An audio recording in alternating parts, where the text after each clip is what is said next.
Sel korral seadsime oma rändava fotostuudio teekonna Kärstna poole, kus toimus üks eriti südamlik ja lõbus perepäev, just laste ja perede rõõmuks.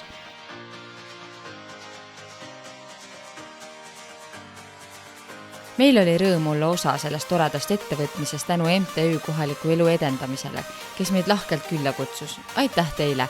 See, mida te korraldasite, tõi tõesti nii palju sära laste silmadesse, ega suured ka ilma ei jäänud.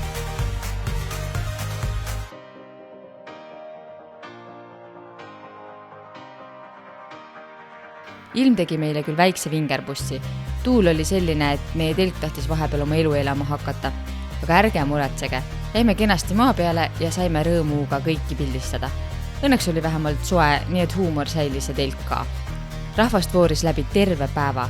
Suur aitäh kõigile, kes meie telgi juures seisma jäid ja kannatlikult järjekorras vastu pidasid.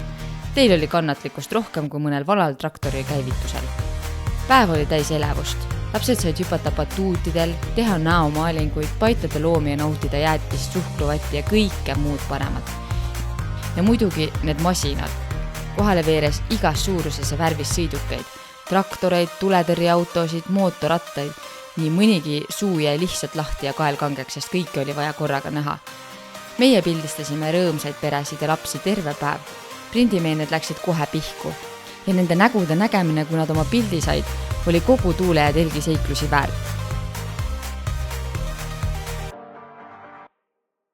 Suur tänu kõigile, kellega saime koos päeva eriliseks teha. Olite supermodellid kõik. Ja järgmise korrani, telgiga või ilma, aga ikka südamega.